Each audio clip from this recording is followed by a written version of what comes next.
Hello, good morning बच्चों। आज आप लोग इतिहास में पार्ट 1 इस्लाम का भारत में आगमन इसके बारे में जानकारी लेंगे।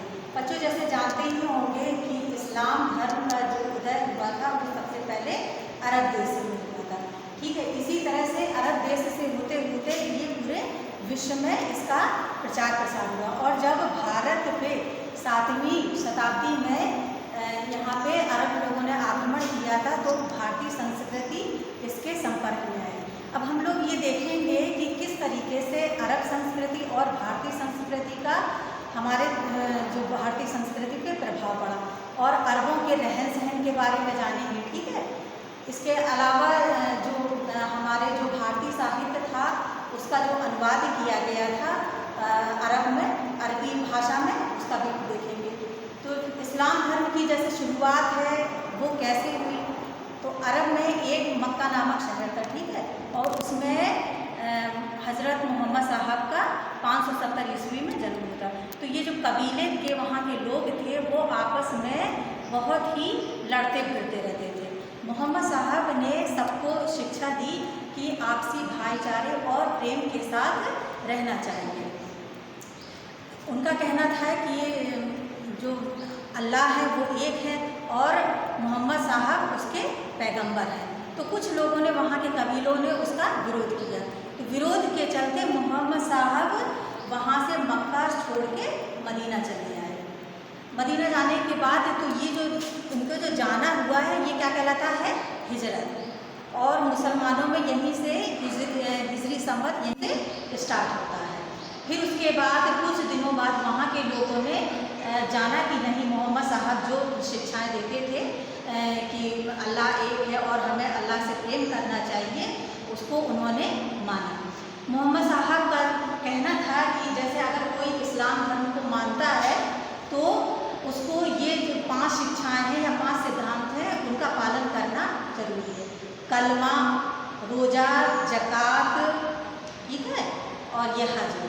तो कलमा में क्या होता है कि जैसे इसमें कहा गया है कि अल्लाह एक है और मोहम्मद साहब उसके पैगंबर हैं। रोज़ा, सभी व्यक्तियों को रमज़ान के पवित्र महीने में रोज़ा करना चाहिए। नमाज 5 बार की पढ़ना चाहिए। ज़कात माने कि जैसे कोई भी आय है, हमें जितनी भी आय है उसका कम से कम 40% धर्म कर्म में या गरीबों की सहायता में देना चाहिए। फिर उसके बाद में आपका आ गया हज कि पूरे वर्ष भर में एक बार हज जरूर करना चाहिए। ठीक है, अब मोहम्मद साहब जब उनकी मृत्यु हो गई तो खलीफाओं ने इनका जो इस्लाम धर्म के वो धर्म गुरु बन गए। अब भारत में इस्लाम धर्म का प्रचार प्रसार कैसे हुआ? सबसे पहले खलीफा उमर, उसने भारत पे पश्चिमी तट से आक्रमण किया लेकिन वो सफल नहीं हो पाया। तो कई बार इस तरीके से विभिन्न प्रकार के आक्रमण होते रहे लेकिन उन लोगों को सफलता नहीं। बाद में मोहम्मद बिन कासिम ने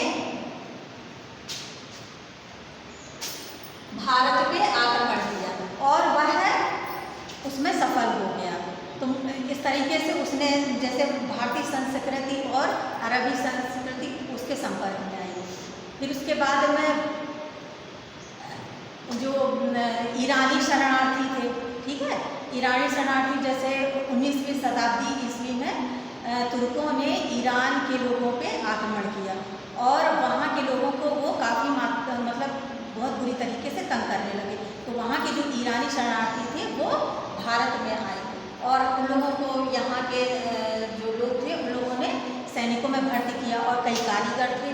तो इस तरीके से फिर उसके बाद में अरब जो व्यापारी थे, अरब के जो लोग थे वहाँ के, तो उन लोगों ने भारत में व्यापार करना चालू किया और यहाँ पे छोटी छोटी जो समुद्र के किनारे बस्तियाँ उनको बनाना शुरू कर दिया।